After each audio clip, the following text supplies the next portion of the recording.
A very good morning to all of you. So today we'll revise our chapter number 1 of chemistry, that is matter in our surroundings. So I hope you are studying well for your periodic exam and preparing for it. So now let us discuss some important terms and definitions of the chapter. Okay, so starting with, as the name of the chapter is matter. So what is a matter? Anything that occupies space and have mass, like this pencil, this notebook, okay, this specs.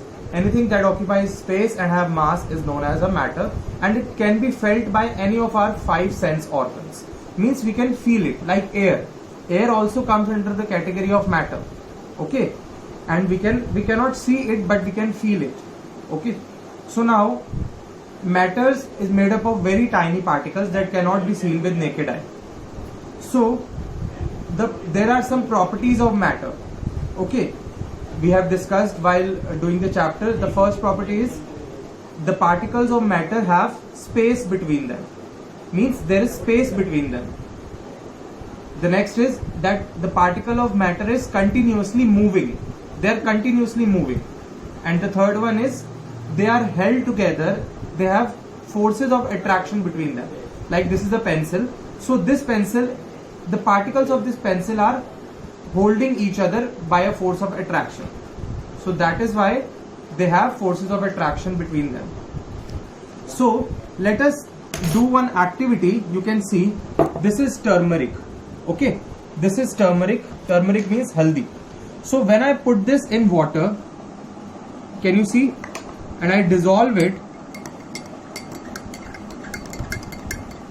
we have said that particles of matter have space between them. So you can see that when it becomes steady, you can see that in the water the turmeric particles can be seen. Can you see the particles of turmeric in water? So means in water there are spaces which are filled by the particles of the turmeric. Can you see? You can have a look, closer look, or you can have a look by the side. See, you can see the particles of turmeric suspended in water. So this proves that the matter have space, the particles of matter have space between them. Got it? Now the next is the states of matter. There are 3 states of matter basically: solid, liquid and gas. Okay, so now let us discuss the properties of them one by one. Look at here. If we talk about the packaging, the particles of solid are closely packed, means they are tightly packed, they have no space between them, least space, with least spaces. Particles of liquid are less closely packed as compared to the solid. You can see the liquid, it has the capacity to flow. You can see I can move it. So what does it mean? That it has spaces between them, the particles have spaces between them. And the gas particles are free to move, they have lots of spaces between them. Next, if we talk about solids, the force of attraction is maximum. That is why they have a definite shape and volume, because they have strong forces of attraction. On the other hand, water, weaker forces are there in liquids than solids, but greater than gases. Okay, the force of attraction is greater than gases but weaker than solids, and gases have the weakest force of attraction. Now liquids do not have a definite shape. As you put water in some utensil, it takes the shape of that utensil. You keep water or any liquid in any container, it takes the shape of that. So they have a definite volume but they do not have a definite shape. Next is, if we talk about gases, they neither have a definite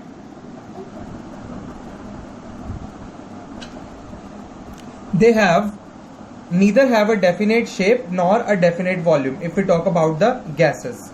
Next is, solids are generally incompressible, like they are we cannot compress them, we cannot compact them. If I talk about this pencil, if I apply force, so this pencil tends to maintain its shape, but as soon as I apply more force, so they break.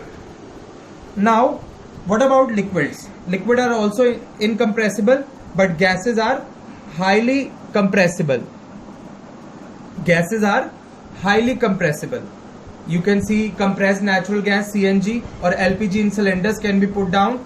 They are put by compressing them, by applying them on pressure.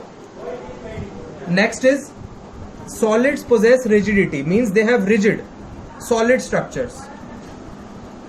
Liquid possess fluidity, they have the property to flow, okay, like water or any other liquid. And gases have the maximum fluidity, they can flow but they are not rigid. If we talk about the motion, so vibration motion of particle is there in case of solids. In case of liquids, they are free to move but weaker than solids. And gases have the particle of gases have maximum kinetic energy, so they move freely. If we talk about density, they are the highest in density, solids, then liquids, and then lowest density is of gases.